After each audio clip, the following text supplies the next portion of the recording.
All right, what's up, everyone? Sebastian Castillo here. It is a bit of an overcast day here in Budapest, Hungary.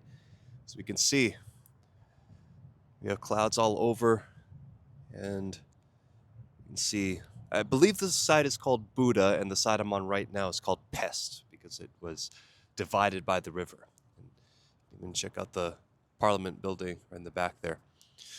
So today's a very, very special day because today, October 30th, officially marks 5 years since I made that decision to permanently move away from Canada and embark on the journey of a lifetime.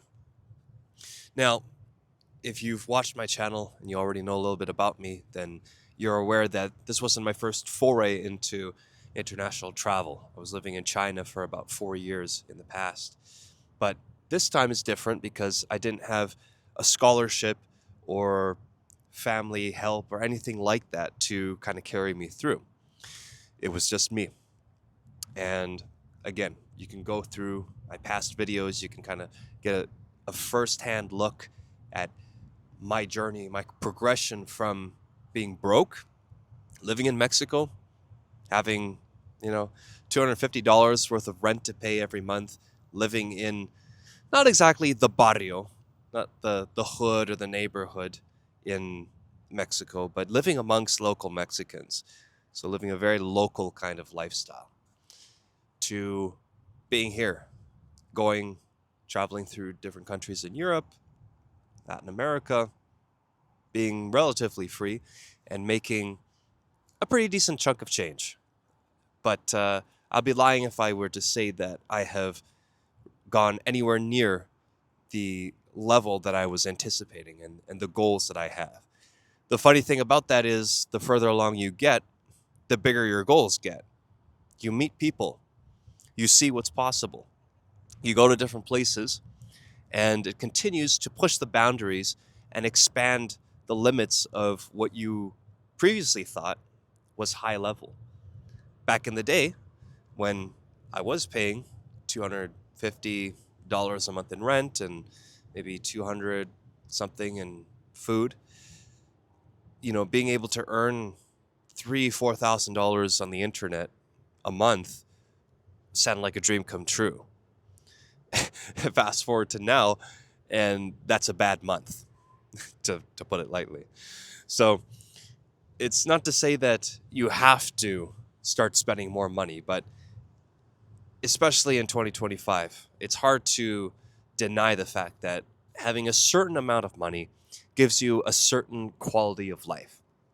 And this is my first point I'd like to make, actually, now that we're on the subject. There's way too many people who start to actually make a little bit of money on the internet, but then they get too comfortable. And I can see why, because I personally experienced it. If you're living in a place like Latin America, Mexico, Colombia, Argentina, Brazil, whatever it is, or even Southeast Asia, Thailand, Vietnam, it is very easy to start getting comfortable with 2, 3, 4 grand a month because you can live quite well with that. You live in a decent place, you go out to restaurants, take a couple of trips, buy some new clothes, some new tech, and that's all well and good. And if that's the limit of your ambition, then by all means, that is completely fine. There's a lot of people who, and it's sad for me to hear this, but there's a lot of people who literally never make more than $5,000-6,000 a month in their entire life. And they're still subscribed to this old school notion that they're going to get ahead, they're going to become millionaires by saving, by investing in their 401k or whatever equivalent there is in your own country, and just investing in the S&P 500, which you can do, and it's not exactly a bad idea. But in 2025, you don't know what you don't know, and there are so many new vehicles out there to accelerate the process of building wealth and living a truly prosperous lifestyle. So that piece of advice there is not to get complacent and just enjoy it. No one's saying that you can't be happy, but you shouldn't just coast. You shouldn't ever be completely satisfied with that level of income, even though you live in a place where arguably you do make more than most people. I would challenge you though, if you're in Thailand, if you're in Vietnam, if you're in Mexico, if you're in Colombia, to start looking at the next levels. Start recognizing too that not everyone in these countries is dirt poor. There are rich people in these countries too. There are people out there in Colombia, in Vietnam, whatever, who are making tens of thousands, even hundreds of thousands of dollars a month. They're the cream of the crop. They're at the top. They're out earning people who think that they make a lot of money in the US, in Canada. People start making 8,000, 12,000, even 20, 30 G's, and they think they're big shots. And then, of course, you deduct taxes, you deduct their rent and their mortgage and their insurance and all these miscellaneous costs, and that 20, 30 grand a month dwindles down pretty damn quickly to not very much, especially if they have all sorts of other loans and credit card debt, auto loans, all that fun stuff. So the cheat code, if you want to call it that, of living abroad and moving to these lower cost countries is that you can live a good lifestyle. You can still earn good money if you crack the code on the internet, or you figure something else out. It doesn't have to be all internet based, but you can live a great lifestyle without having to incur all of those, what we want to call them, not deductions. It's like that saying, death by 1,000 cuts, right? These people in Canada, in the United States, in the UK, Germany, whatever, they're heavily, heavily leveraged. And if it weren't for, all that borrowing, they wouldn't be able to get ahead very much. And the only way that they're able to is to kind of stay on this hamster wheel. They can't quit working even if they want to, because they're still in debt. They still have to continue paying that stuff off. Feel free to correct me. I know that there are people out there who will never pay off their debt, but they make more money than most people could even imagine. So maybe there's something I don't know about that. But for the more regular kind of person who wants to live free and who doesn't like having debt hanging over their head like that, then moving abroad can be a fantastic way to very quickly get ahead of the competition, get ahead of most people, and most importantly, move faster than you ever would if you were still in that same environment that you grew up in.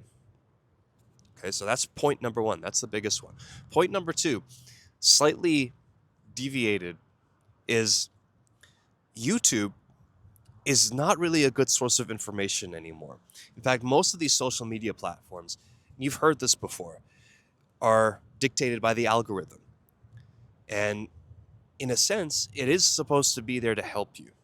It's supposed to recognize your patterns, the kind of media that you like to interact with, whatever's relevant in your life at the moment, so that you get access to the information that you need. It's going to help you. But the problem is that's usually not the case. It's usually just slop. It's usually just people rambling and talking about a bunch of nothing that's not going to give you tangible information, anything practical, anything that you can truly implement. What you have to do is learn to use the search function. And again, this sounds so basic, but it was kind of a revelation for me too. Use the search function and be intentional with the kind of stuff that you're looking for, so that you're not wasting your time on these platforms. You're not consuming essentially the same content, the same video over and over and over again, just released and put together by a different person, because that is a waste of time. And more, especially as you get older, you realize you don't have time. You really, really don't.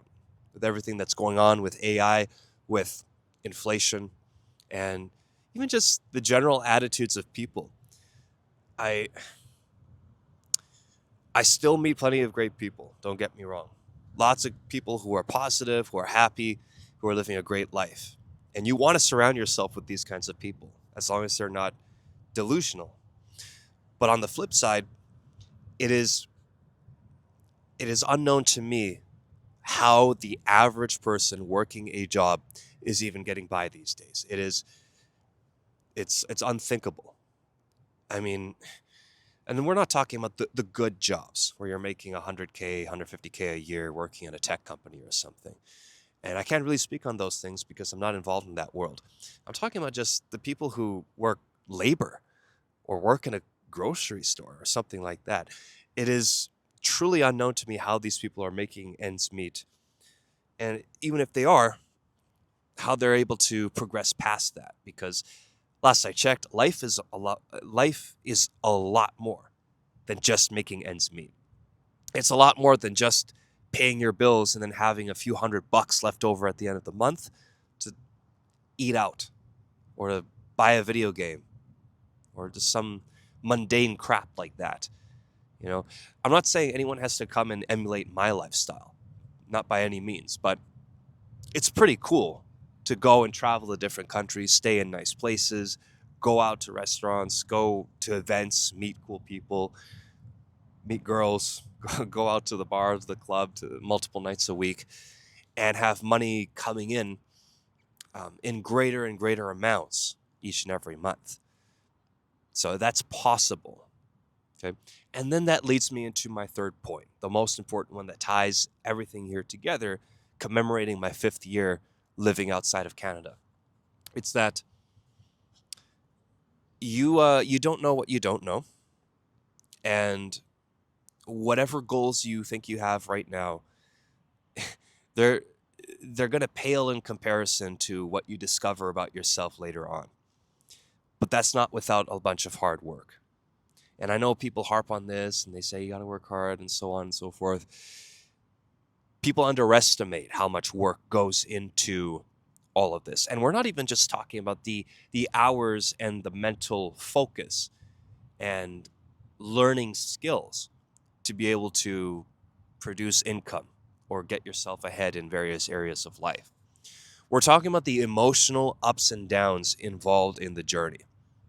When we watch an interview with a celebrity or any kind of famous, well accomplished person, a high ranking business person, whatever it is, it's easy for them to just sit there and for you to sit there in the comfort of your home, on your phone, on your computer, watch this beautifully well produced podcast or documentary, whatever it is, where maybe they play some emotional, moving music in the background and they're talking about their story of struggle and how they lost hope and all these bad things happened to them, and then they got a big break and eventually things started to work out and they got rich, they got successful, they found the partner of their dreams, they had a family, so on and so forth.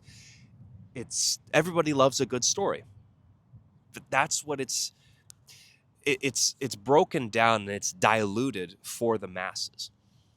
What they're not showing you is just, and it's very difficult to have a grasp on these things if you haven't experienced them. They're not showing you the extent of the struggle. They're not showing you all of the sleepless nights, all of the occasions where this person doubted themselves. They felt like no one was in their corner.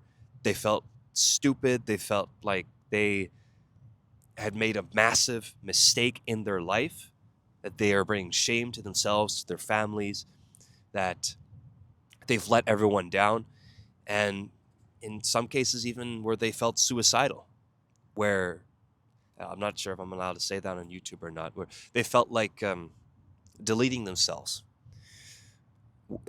It's, again, it's very easy to just sit back in the comfort of your home and just listen to that kind of stuff and nod your head and think, yeah, that sounds real tough. But it's a completely different level of understanding if you have actually gone through that, or if you're going through it. That's even more difficult because it can feel like there is no light at the end of the tunnel. Right? Again, even as I just speak these words here out on camera, it is easy to just throw them out there. And we've all heard of these phrases and these terms, but it's just, you don't know what it's like until you've gone through it yourself. most people will never go through it because they're comfortable, because they can't imagine taking these kinds of risks. They can't imagine buying a one-way plane ticket to another country and going broke multiple times, crying, breaking down, having no friends, no family around them, and just having no idea how the hell they're going to make rent next month. They have no idea what it's like to go out to various places and try meeting a good woman and speaking to 50, 100, 300 different women, and maybe getting a date, some dates here and there, maybe getting some action here and there, but still not finding anyone who is truly compatible with them. Maybe that's, again, a bit of a deviation from the main topic, but they won't do it. The average guy will never, unless maybe he's quite drunk or maybe he's got 5 buddies pushing him to go up to a random woman who he finds attractive and introduce himself. It just does not happen normally. If you're already taking action in that direction, you're already quite uncommon. You're a rarity. If you're trying to start a business, if you're in sales, if you're doing something on the internet, if you make even $2,000 or $3,000 on the internet, like you were saying earlier, you're already far ahead of most average people who would never even be able to fathom taking on that kind of risk. But when you weigh it out, what's the real risk? Is it staying the same? Is it staying in the same shitty kind of life where you're never going to get ahead no matter how much you work? Where you'd have to save every single penny for a decade or two just to afford a small little apartment in your city?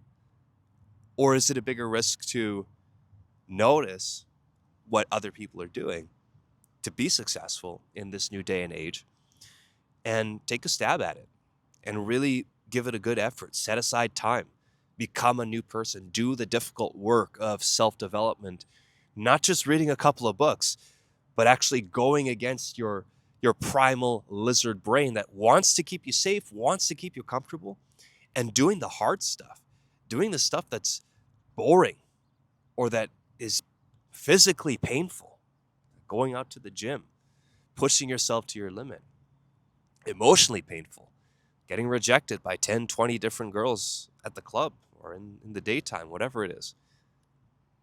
Think about it. That's my message. You know, like I said, no one has to follow in my footsteps. No one has to do the exact same thing. No one has to emulate my lifestyle. But whatever it is that you want to accomplish, start today and be prepared.